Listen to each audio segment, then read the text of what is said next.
آپ نے کئی لوگوں کی ذہانت دیکھی ہوگی،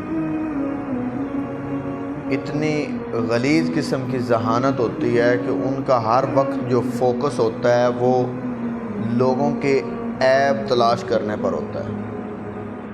اگر دو مسلمان بھائی آپس میں اتفاق اور اتحاد سے رہ رہے ہوں تو ان کی ذہانت اس پر بھی غلط گمان، غلط خیالات ان کے ذہن کے اندر لائے گی۔ اس کی وجہ یہ ہے کہ ہر وقت برائی کے اندر رہنا، ہر وقت فحاشی کے اندر رہنا ان کو برباد کر کے رکھ دیتی ہے، ان کی ذہانت کو تباہ کر کے رکھ دیتی ہے۔ اور دراصل بندے کے جو اندر ہوتا ہے نا، وہ زبان سے وہی اگلتا ہے۔ اب کسی کے اندر غلاظت بری ہے نا، غلاظت، بری محفلیں، ہر وقت فحاشی عریانی کے اندر رہنا، اگر ان کے اندر وہ بھرا ہوا ہے تو وہ ظاہر بھی وہی ہونا ہے۔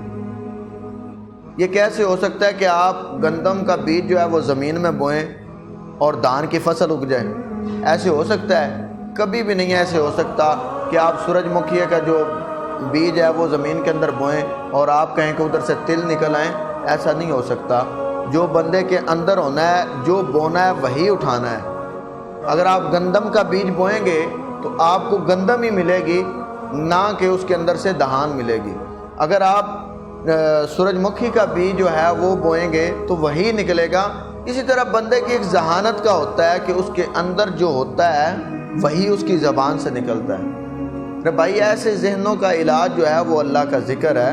اللہ کے ذکر سے جو بندہ دور ہو جاتا ہے تب اس طرح کی جو چیزیں ہیں بندے کے اندر داخل ہوتی ہیں اور بندے کو غلاظتوں کے اندر ڈبو کر تباہ و برباد کر دیتی ہیں۔ وقت ہے اپنی اصلاح کریں۔